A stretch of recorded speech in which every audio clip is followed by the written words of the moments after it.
নমস্কার, আমি অভিজিৎ।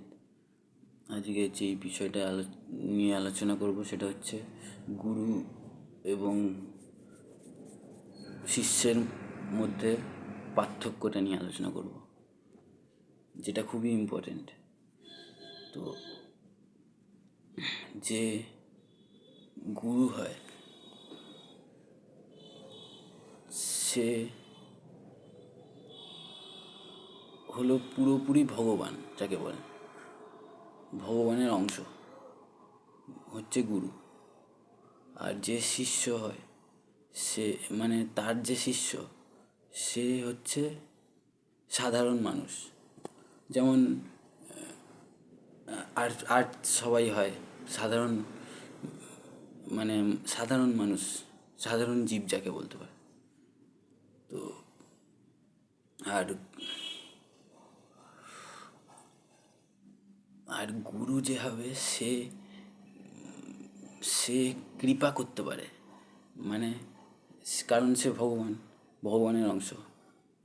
তো সেই গুরুই হচ্ছে আপনার থেকে আপনার ভগবত দর্শন বা যাই বলুন, বা মায়া নিবৃত্তি যা করার সে গুরুই করবে,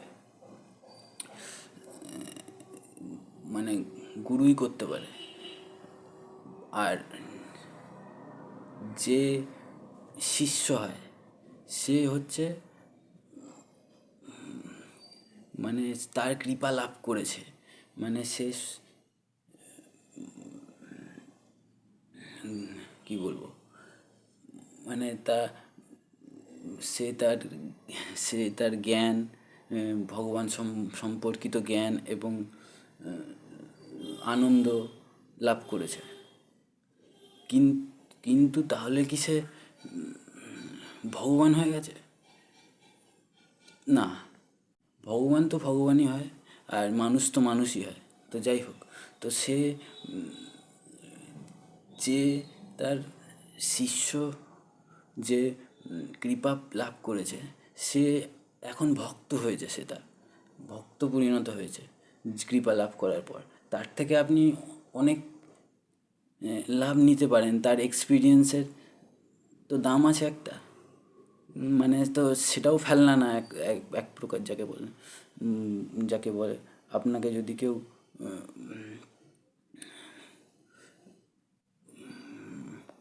আচ্ছা যাই হোক, তো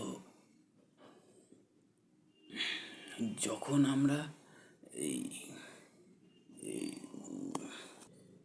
হ্যাঁ, তো যখন আমরা একজন গুরু বানাবো তখন আমরা মানে তার থেকে কৃপার আশা করছি। কিন্তু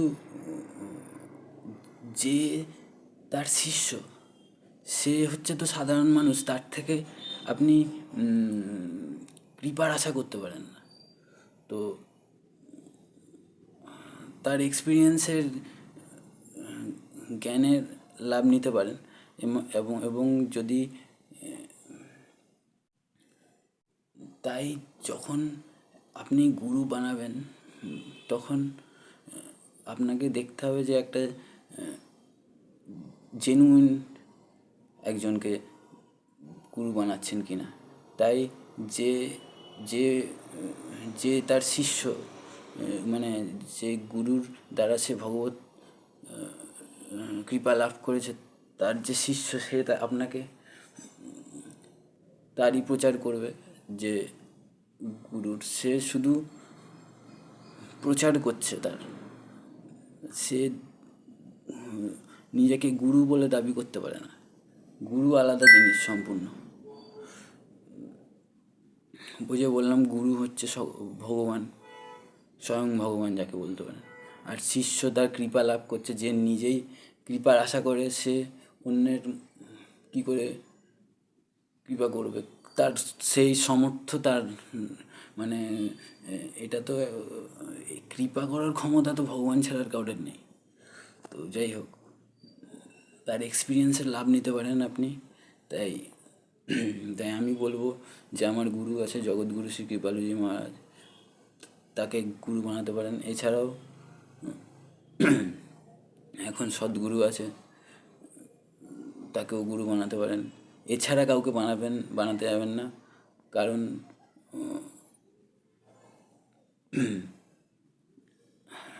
হ্যাঁ, আপনি অন্য অন্য অনেকদের, মানে অন্য অন্য যারা ভক্ত তাদের আপনি তার এক্সপিরিয়েন্সের সুবিধা নিতে পারেন। তার তার যে যে জ্ঞান বা যে তারা কৃপা লাভ করেছে তার থেকে আপনিও এক্সপিরিয়েন্স নিয়ে এগিয়ে যেতে পারেন। কিন্তু গুরুর তো এক গুরু তো ভগবান কেই বলে, এটাই হচ্ছে সত্যি কথা। আর এমনি টুপি পরিয়ে কোনো লাভ নেই। কাউকে গুরু তো কেউ হতে পারবে না। শিষ্য শিষ্যই থাকবে, গুরু গুরুই থাকবে। শিষ্য হলো মানুষ আর গুরু হলো স্বয়ং ভগবান। তো যাই হোক, তো যেটা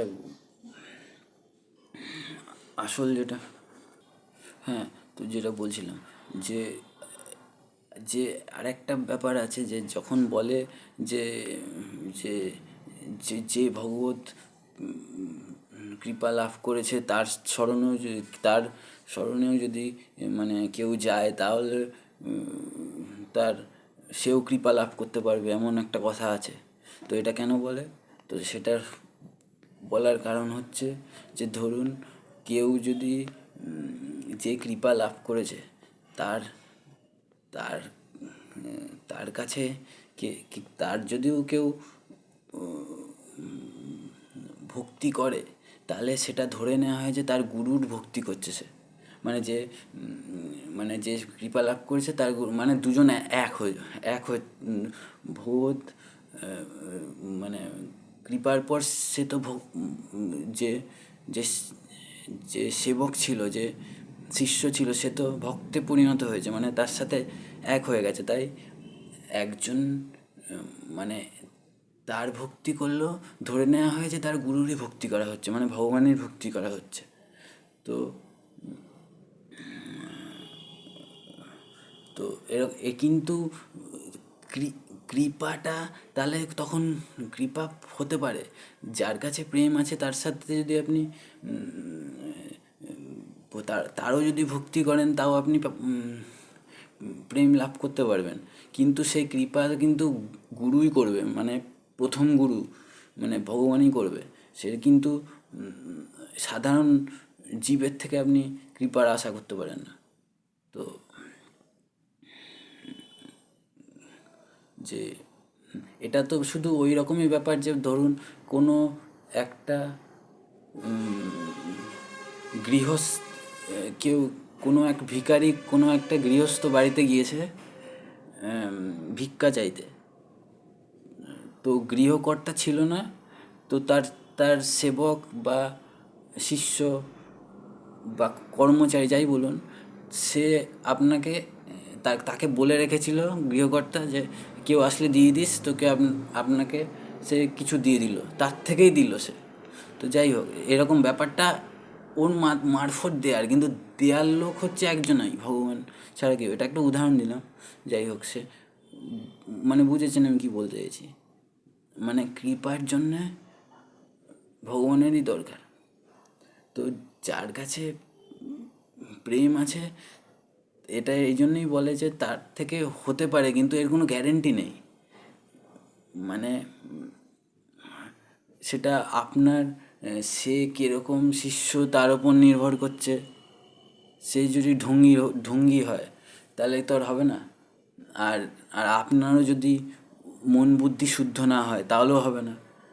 দুটোই ঠিক হতে হবে।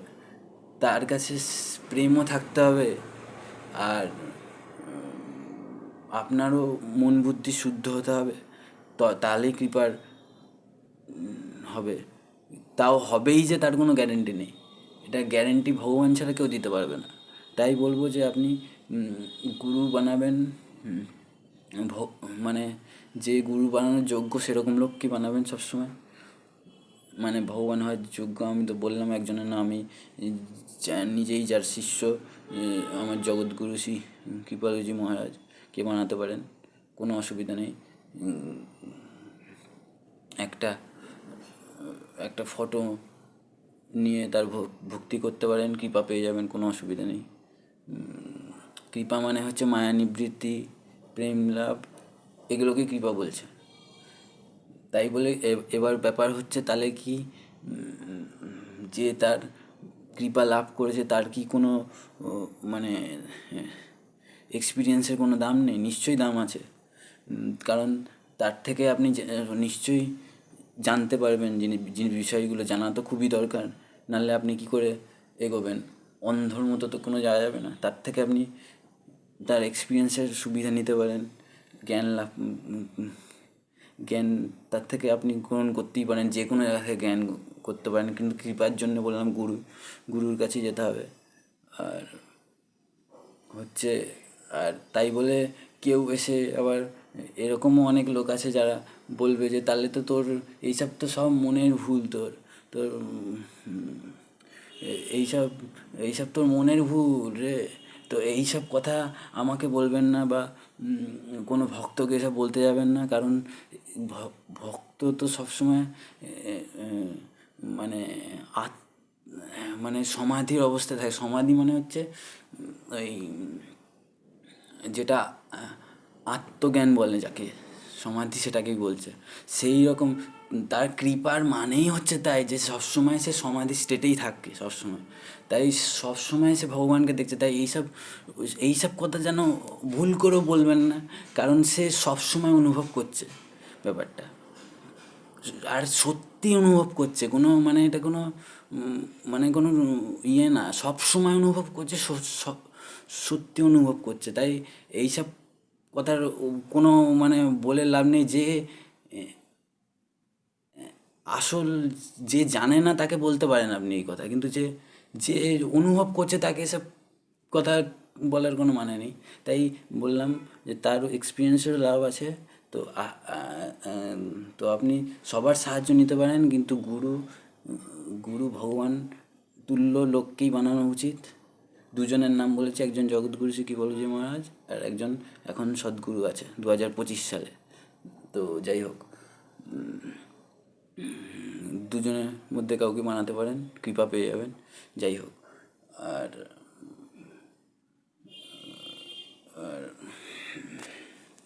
হ্যাঁ, হ্যাঁ, আর যেটা বলছিলাম যে হ্যাঁ, কৃপা পেয়ে যাবেন, তা দুজনের মধ্যে কাউকে ভক্তি করতে হবে না। আর আর হচ্ছে ওই, হ্যাঁ, আর প্রথমে আপনাকে যেটা করতে হবে সেটা হচ্ছে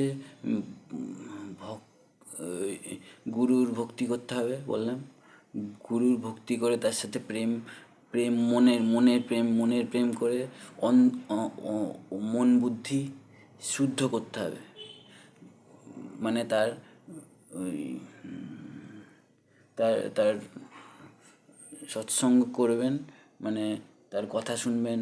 এইসব করে মন শুদ্ধি হয়ে গেলে তখন কৃপা হবে। তখন যখন অলৌকিক শক্তি যখন পাবেন, তখন মায়া নিবৃত্তি হবে, ভগবত প্রেম লাভ হবে, ভগবত দর্শন হবে, সব হবে। মন বুদ্ধি শুদ্ধ হলে তারপর আপনার কাজ শুধু একটাই, তার তার আন্ডারে থেকে, গুরুর আন্ডারে থাকে, মানে জেনুইন গুরুর আন্ডারে থেকে আপনার মন শুদ্ধ করা, এইটুকু আপনার কাজ। কৃপা করা ভগবানের কাজ। তো তো আমরা যে মঠ মন্দিরে যাই, গিয়ে যে যে এই প্রার্থনা করি, এটার কি মানে? এটার একটাই মানে যে ভগবান কৃপা করলে তার কোনো জেনুইন কোনো গুরু আপনি খুঁজে পাবেন। তখন আপনি তার দ্বারা ভগবত কৃপা পাবেন, আর আপনি মায়ার নিবৃত্তি হবে তখন। তাই যখন মঠ মন্দিরে আপনি কোথাও যাচ্ছেন, তখনও প্রার্থনা করতে পারেন যে আমাকে একটা জেনুইন গুরু খোঁজ দাও ভগবান বলে। তাহলে আপনি তখন এক কোনো জেনুইন গুরু ভগবানের কৃপায় পাবেন। তখন আপনার মায়া নিবৃত্তি হবে এবং কৃপা হবে, আর আপনি চিরকৃতার্থ হবে। আজকে এইটুকুই বলবো। ধন্যবাদ।